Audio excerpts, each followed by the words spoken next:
everybody? Welcome back to Daft on Draft. We got through week 4 of the college football slate. There were some uppers and there were some downers. There were a couple of close games for some ranked opponents or ranked teams against some what we believe to be weaker opponents. And then the one game that I really sat down to watch here in Portugal at the noon slate ended up being a stinker. I turned on Clemson and NC State, and NC State continues to just utterly disappoint. But we've gone through the tape. We have helmet stickers for guys for week 4 performances. But unfortunately, we got to talk about a couple of injuries first. Yeah. So we raved last week on the podcast. You got a helmet sticker last week, actually. Yeah. About ECU cornerback Shavon Revel. Again, a guy that I think was pretty, maybe not, I mean, the NFL draft's always unpredictable, but a guy that I thought was a top 15 pick. Who I said probably had the best long speed of any cornerback in this class and had that amazing, like that track that cross across the field for that pick six against Appalachian State last week. And he tore his ACL in practice. Big time bummer. Again, he's a senior, 5th year guy, a JUCO guy. So he's still going to declare. Mm-hmm. And I mean, ACL injuries now, they aren't what they were, right? The ACL injuries used to be a kiss of death. And now we see guys coming back in 6 to 8 months from ACL injuries, which is just a ridiculous turnaround. Yeah. Insane. I mean, so there's a chance that he could still be back by rookie training camp, like by training camp at an NFL level, but like he's not going to be able to test. He's not going to be able to go to the Senior Bowl, and he's not going to be able to have a pro day, most likely. That would be a ridiculous turnaround. Well, he won't be able to perform at the Senior Bowl. I assume he'll still be there, right? Right.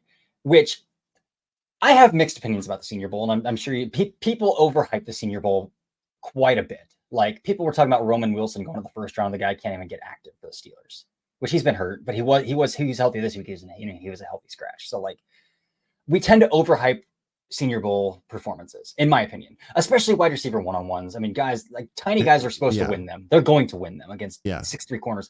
But what I will say about the Senior Bowl is it is an opportunity for Group of 5 Division II FCS players to go against P4 guys. And that's a place where Quinyon Mitchell went out and showed out. And he was the first cornerback off the board and has been playing spectacularly for the Eagles. You know, Kyle Duggar was the best player at the 2020 Senior Bowl when I was there in 2020. Like he was the best player on the football field from a Division II school. Like that's where those guys, Christian Watson in 2022, had a great Senior Bowl, got him drafted in the top 40. So like that's where the Senior Bowl matters, in my opinion, is those smaller school prospects, even the Group of 5 level, get a chance to go against P4 competition, and that's an opportunity that Revel won't get now because of that. And I think that's probably the biggest hindrance to his draft stock. Do I still think he goes first round? I mean, it's a deep cornerback class. So that, I mean, you could have guys jumping him at the back end that I didn't think would, but it's a really good cornerback class. So like, but I still think he goes top 50. Like he's got top 50 tape easily and traits easily. And again, ACLs aren't a kiss of death anymore. So I still think he goes top 50 first round. We'll see, especially for a G4 guy, but top 50. Yeah. Yeah. And speaking of ACLs, unfortunately, Harold Perkins, LSU's do it all defender. Yeah. I mean, first of all, he's a linebacker at the NFL level, right? I mean, he's 215 pounds, and he's very small. Very small. But he's the best thing that he does is rush the passer for LSU. So, I mean, it was good to see him kind of get back into that role at LSU for a bit. That's what he wanted to do there at the end. And then it is unfortunate that he ended up tearing his ACL.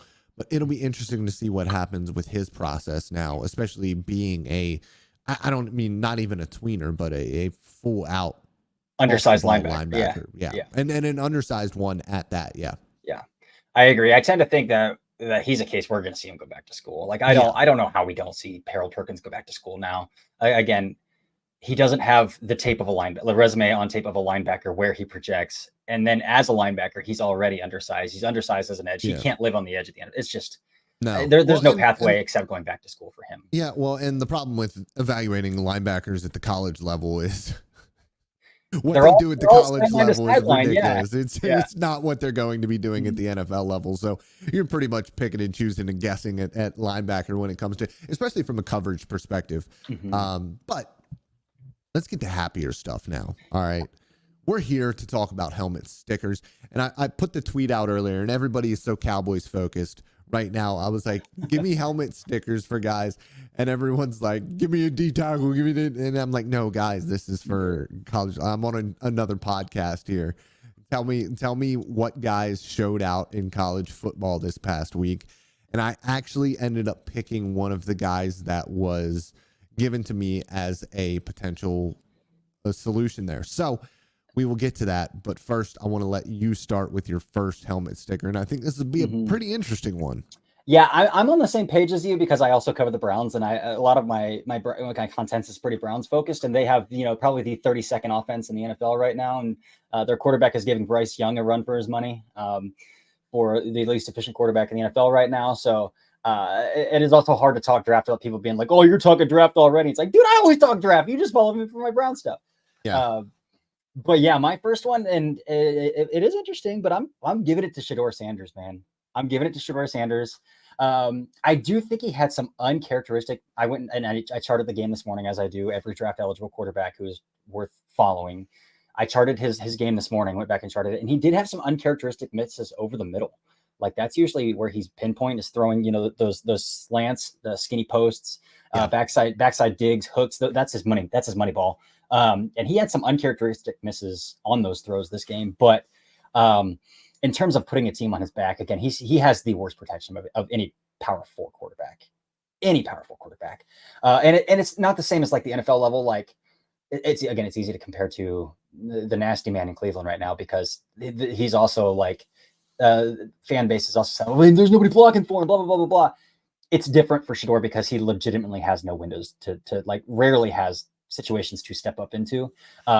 And I thought he did a really good job in this game of sliding in the pocket, stepping up. And something that we need to talk about a little bit is that Shedeur Sanders is going to be talked about as a mobile quarterback because of the color of his skin. Shedeur Sanders is a pocket passing quarterback through and through.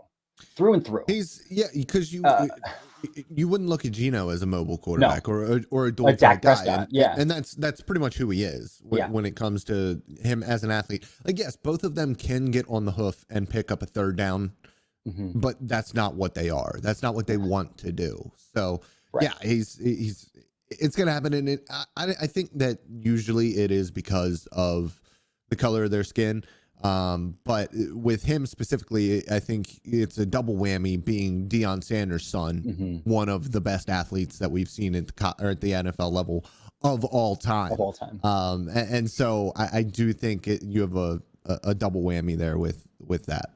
Yeah. But in this game, I thought he did a really good of not only stepping up, but he found pockets and he knew it's such a distinctive thing for quarterbacks too, especially those pocket passers. And I think like Dak is really good at it. I think Jared Goff is getting better at it as he gets older somehow of like knowing I just need to tuck it. Not only do I need to tuck it, but I need to know when to get down. And I thought Shedeur did an unbelievable job in this game. He had some broken sacks where he created out of structure as well. That like those were plays where he was just running around for his life last year and taking a massive sack. I still think his pressure to sack is really, really high. And it wasn't. He got sacked 8 times in this game. But Shedeur, it's a little bit different to contextualize again because his offensive line is legitimately terrible. It's legitimately terrible. But again, I charted him at 5 for 5 on throws of 25 or longer in depth. And that's not 5 for 5 on, like caught. That's 5 for 5 on target. I thought he had a beautiful back shoulder that hit the receiver in the hands at the 1 yard line. He had another deep ball down the sideline that hit the same receiver in the hands and he dropped it. He had a nice, like it was they run a lot of shallow cross clear out there with Travis Hunter and Jimmy Horn Jr.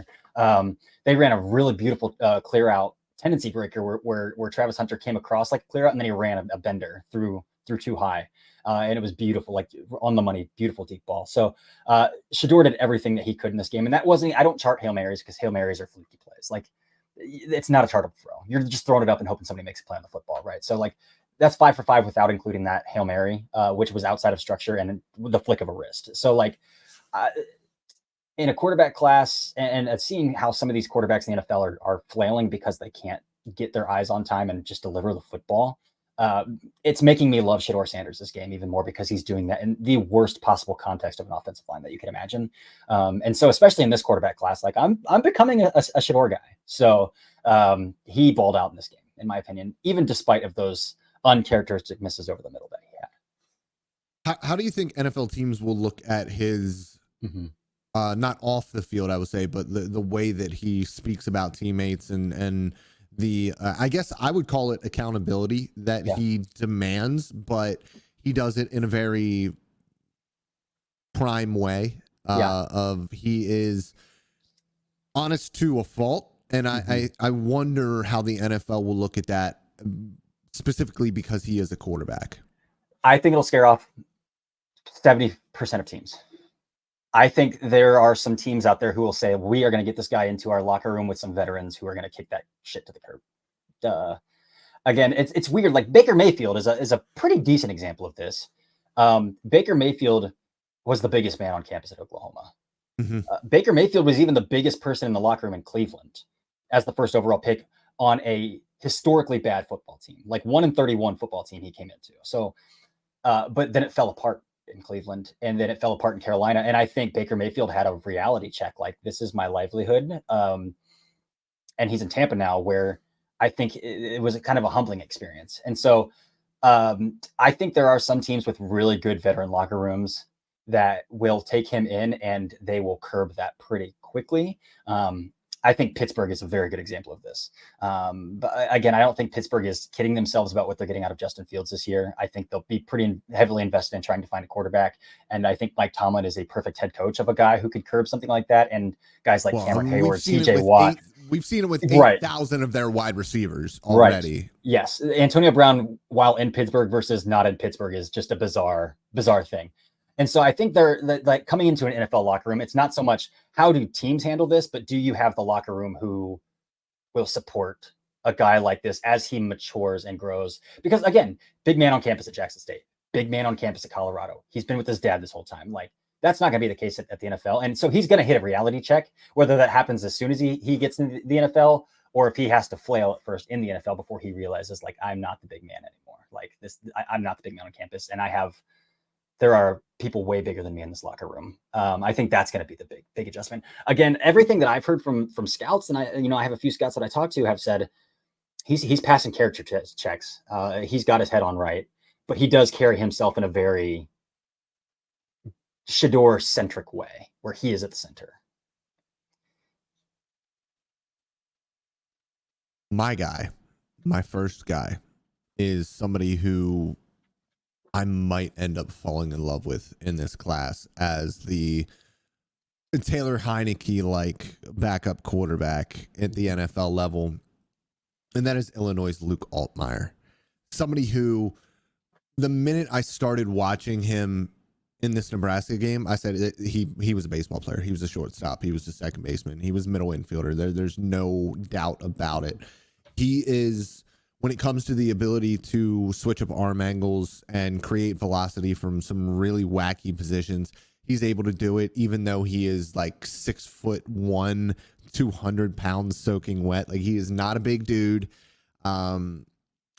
He is my modern version, I would say, of like a Brett Rippon, who I was just a massive fan of coming out of Boise State. But for Luke in this game, I just thought that he was phenomenal because they threw everything, that Nebraska defense threw everything that they could at him. Illinois Football Focus, so PFF for Illinois on Twitter said 12 attempts, 12 times he was blitzed, completed 10 of them, 83.3% completion percentage, 139 yards, 2 touchdowns, and a passing grade of 83.4. And that's kind of what I saw when he was being pressured. And it wasn't just when he was being blitzed either. When he was being pressured and he was able to still stand steady and deliver passes while he was being hit and get the ball out to the sideline, I was left wondering how somebody with his size was able to get that much juice on the football, because he doesn't even have like a super violent motion either. But a little scrawny guy, really tough. He's a pretty decent athlete. He kind of just reminds me of maybe a little bit bigger arm Taylor Heineke, somebody who he's not going to be a starter at the NFL level. Those guys just they don't exist at the end of. There's no more Doug Flutys out there. Right. You have to be a freak like Kyler, and he is definitely not that sort of freak. But he could be in my opinion, there's a chance he could be a quality backup in a situation like Arizona or like somewhere, even behind a mobile quarterback like in Cleveland behind the bad man. So, I mean, it's just a really, really fun player that I got to watch against the next big thing, who we will talk about tomorrow on the podcast. Yeah. So 10 touchdowns, no interceptions. That's huge for Illinois. Yeah, and it's not like he's lighting the world on fire from a yard per attempt standpoint. Like he's very much facilitating in that offense, and kind of creating where he can. But it is a lot of RPO. It's a lot of the offense that I run in NCAA. And then when he's able to take his shots, he'll take his shots. And I thought that a lot of the downfield accuracy stuff was pretty good from a placement perspective. But yeah, it's a very college offense. Yeah, but Illinois has kind of established an identity, and talking on a more of a college football specific rather than draft potential, like because we are doing a recap of college football as well. Like, I really think this Illinois team could punch some of those from some of those Pac-12 teams in the mouth. Like they've been a punchy team for a while now. Mm-hmm. Yeah, I mean their defense 2 years ago was phenomenal with Johnny Newton and Devon Witherspoon and Quan Martin and all those guys. They've established something there. For sure. My next guy, I'm going to stick with the Big Ten. And the Big Ten has a lot of really good running backs, man. Like I'm really like the kid from Illinois, or not Illinois, from USC impressed me. There's just so many good Big Ten running backs out there right now. The 2 Ohio State guys. But I'm going to go to Iowa, and I'm going to talk about Caleb Johnson. So Caleb Johnson, I think, still has a tendency to bounce more often than I love in a running back. But again, talking about our ideal build, I said I would prefer a muscle hamster, but Caleb Johnson's probably a little more standard of a running back build at 6 foot 225. So he's got a really nice build as well. And what he's doing for Iowa, because Iowa can't throw the football with Cade McNamara, is phenomenal. And the way when he does run through the interior, the way that he's making himself small and avoiding contact or working through contact, and it's tremendous. Again, this past week at Minnesota, so a Big Ten game where the first 3 were against. Well, I guess one was against Iowa State, who's ranked as well. So I can bring that up too. But against Minnesota, 21 carries, 206 yards, 3 touchdowns. Just a tremendous output. And again, 2 weeks ago against Iowa State, where they just completely folded in that game and gave it away to Iowa State pretty much. 25 carries, 187 and 2. So he's starting to stack some games against P4 competition. True junior. Again, a little more bouncy than I'd like. I have a good buddy who's an Iowa fan who says, like, yeah, that's what they talk about on the broadcast. They're working hard at getting him to put his foot in the ground and get back inside. So yeah, I'm going to be watching for that as this develops, because this guy could be a day 2 running back. He's that explosive, and he's putting up the production, and there's no tread on his tires as a true junior. So this is a guy that I'm going to be watching pretty closely. I mean, he had 117 carries last year as a true freshman, 151. So, I mean, he's on pace for over 200 this year. He's easy money. So we'll see, but he's already up to 685 yards and 9 touchdowns through 4 games at Iowa. So Caleb Johnson, you have my full attention. Nice. This is the Daft on Draft podcast, but it is the Daft on Draft podcast presented by Harold Fannin Jr. And that is my guy this week. I'm stealing him from Corey.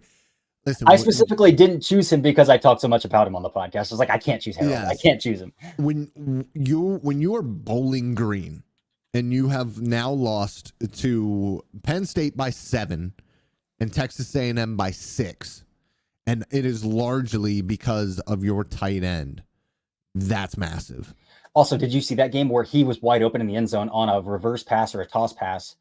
Wide open, and the receivers, I can't remember if it was reverse or a toss, but the non-quarterback couldn't hit him. They had a chance to win that game in the red zone. Did you see him? I forget which game it was that I was watching him in, but they gave it to him on a toss, and he threw a pass with glove on, and it was in stride. And he can pass as well. But I mean, he ended up getting 8 for 145, and there were some times where, the Texas A&M defense is unserious and kind of allowed him to skirt free down the field, and they were easy pitches and catches. But like even his 65-yard touchdown that he scored, he absolutely made the safety look bad. Yes. And that is a 230, 235 pound human being out there who I think is kind of stiff, actually, as a player as well. Like, he's explosive, but he's a little bit stiff. It takes him a little extra step. But when he gets the ball in his hand, you can really see that he knows what he's doing. He knows how to set up defenders, and he has the explosiveness and the speed to kind of outrun guys. I love what they're doing, throwing in some of these tight end middle screens because it shows his vision as well. He had one where he scored, and I think it ended up getting called back. But just an outstanding athlete, rocked up upper body. I think that he can get a little bit thicker in the lower half as well. A pretty decent blocker for being a smaller tight end as well. I think that kind of comes with the explosiveness and just pure power that he possesses. But huge game against Texas A&M. He's had 2 huge games against the best competition they're going to play all year. And if he ends up coming out as a junior, he could be one of the top tight ends taken in a really, really good tight end class that we will talk about on Thursday's podcast. But I wanted to bring this up. I don't think he'll declare because he's going to end up going to a P4 school, and a big-time P4 school next year, if the grades are okay and if he gets an agent that will facilitate that, because there's no reason, and you talked about this even before I actually got eyes on him, that you wondered why he wasn't at a P4 school this year.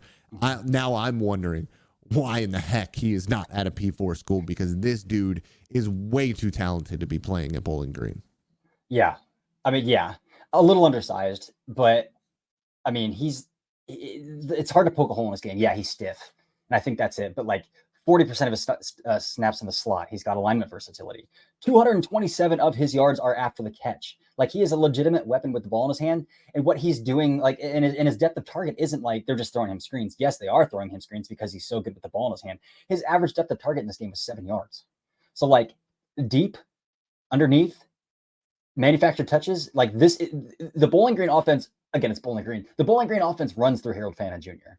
It doesn't work without him, which is really funny because they have a former SEC quarterback starting for them as well. But that offense does not work without Harold Fannin Jr. But between declaring and transferring up, though, do you think even a P4 school could match his guarantees of a day 2 contract? Because I think if he's declaring, he's going day 2, right? Like, do you think an NIL can match those guarantees of a day 2 guy? I mean, probably not. And then you have to wonder about why he didn't transfer up this past year as well. So, I mean, you don't often see true juniors from lesser schools declaring especially at tight end. Yeah, but you don't see a lot of true junior tight ends in general. Yeah, no, you don't. But I mean, the way that he's producing against the best competition, I think that there's a good chance we do see him in April. Yeah. Maybe we'll have a draft on draft. I have one in my mind that maybe we'll talk about off air, and maybe come back to a draft or draft about Harold Fannin Jr. to just keep the theme of the Bowling Green tight end going. Yeah. My third and final guy, I'm going to go to the offensive line, and it's an offensive lineman that I've said on the podcast I wasn't a big fan of over the summer, but he had a tremendous game against Iowa. So I talked about an Iowa guy against Minnesota. I'm going to talk about a Minnesota guy against Iowa now. That's offensive tackle Ariante Ursery from Minnesota. Big dude, 6'6", just long dude. In this game against Minnesota, he didn't give up, against Iowa, he didn't give up a single pressure. And Iowa's defensive front has some dudes, especially along the interior. So he only got them when they came on games towards him. But like, I thought he did a phenomenal job in this game. His foot speed's a little bit better than I thought it was. Again, typically I don't love big, long offensive tackles because I think they tend to have leverage issues. I didn't see it in this game. And in fact, I saw probably 3 or 4 pancakes where he's rolling on top of guys. So you love to see that. But again, in this game, he had 40 pass rushing snaps and 0 pressures allowed. So that's a pretty good outcome on a Saturday afternoon. In fact, he's only allowed 2 pressures all season. Again, that includes playing North Carolina, whose program's a little bit in flex, but other than that, that's the only real other opponent they've played. So again, Ursery wasn't huge on him. I thought he was a little bit clunky in his pass set. Again, I just don't love tall offensive linemen because I just think defenders get into their chest pretty easily. But he's proven me wrong here a little bit, and he's thrown some snap traps out there. He's got tremendous length, 6'6", 330. So Ariante Ursery, I was really blown away by his tape against Iowa this week. love getting a little bit of offensive line love. I don't think that offensive line gets enough love in these NFL draft podcasts just in general. It's not the most exciting for a lot of the listeners because they want to talk about wide receivers and running backs and tight ends and defensive ends or outside linebackers, whatever you want to call them. Josiah Stewart from Michigan had one heck of a game against USC. 8 pressures, 2 sacks, 3 quarterback hits, 5 defensive stops, and was pretty fun in coverage as well. I sat down and I watched the tape of that game. I was told that he should get a helmet sticker for this game on Twitter or X or whatever you want to call it. And I went down, I sat down, I watched the tape, and immediately when I saw him from one side, from the far side, I was like, okay. I was like, really, really nice pass rush. And then he came over to the opposite side where you could get like a better view of his frame. And I was like, that's a safety. That's not that's a safety. He's listed at 6'1", 245. I would be shocked if he is either of those things, but he is shot out of a freaking cannon. Really nice ghost move to beat the left tackle. Number 76, he's a redshirt freshman for USC. Had issues all day against him. He got absolutely bullied by him. He also beat up on the right tackle a couple times as well. Like I said, he's able to drop into coverage. He has that sort of athleticism, that sort of juice. A little bit of a Josh Uche type of player there for Michigan. But I also liked his ability to convert speed to power. A couple of times he forklifted the left tackle right back into the quarterback, Miller Moss. I would also like to point out that there was a pick 6 in that game, and Will Johnson is telling you all, don't forget about me, ladies and gentlemen. I'm still really good at this cornerback thing. But no, Josiah Stewart, really, really awesome game from him. Somebody who was not on my radar before this week, saw the numbers, was told to watch his game, and it thoroughly impressed me. Really quick player, really explosive, and a lot better bend than I thought I would get from him. But if he's 225 pounds, it's going to be really tough to survive on the edge at the NFL level. Right. But I do love a good DPR. We talked about this last week with Mike Green, who also had a sack against Ohio State on a nasty spin move on the right tackle. But I do love a good DPR. And Josiah Stewart, you can't deny that production. So I'm excited to go check him out. Again, he's only a 4th year, so I think he could technically go back if he wanted to. But he is a Coastal Carolina transfer. The Coastal Carolina to Michigan pipeline is wide open, as many have been saying. But yeah, you mentioned Will Johnson too, because I think Will Johnson's going to become one of those players that people just get bored with, like Kyle Hamilton a couple of years ago, and who are just like so good that there's no hole in their game. And you're just like, you stop watching them at some point. You start watching all these other guys and you think, oh, this guy might be better than Will Johnson. And then you watch Will Johnson, like, no, he's not. Yeah. No, he's not. Will Johnson's that. There's a reason that he was Dane Brugler's top prospect in the class. There's a reason that we talked about on a podcast about Will Johnson being the best player in the class. And we both said, yeah, probably at this point. Maybe Travis Hunter. Travis Hunter's really stinking good. But, oh my gosh. But Will Johnson is tremendous. But very funny enough, every player that we mentioned here, I write for SI Draft as well. I put all of them in my helmet stickers as well in my article, my week 4 helmet sticker article in there. I also added our boy Trey Harris as well. So Trey, we didn't mention in the podcast. Hey, Trey's been going off. 225 this past week. Again, they played Georgia Southern, but 225 this week. So those are the helmet stickers, ladies and gentlemen. And don't forget, we are here 4 days a week, Tuesday through Friday. And tomorrow we have listen, I think that all of our podcast episodes are fun, but I specifically think that our Tuesday and Wednesday podcasts Wednesday and Thursday podcasts are the best because they get out a little bit from what we do from the objective NFL draft lens, and we get to just have a little bit of fun. And I think tomorrow's is going to be really fun because we are going to talk about somebody who is getting comped to the best quarterback in the NFL and arguably the best quarterback that we have ever seen. So make sure that you guys tune in for that. Until tomorrow, this has been Daft on Draft. He's the fake Corey Kinnan. I'm Dalton Miller. I love you guys. Goodbye.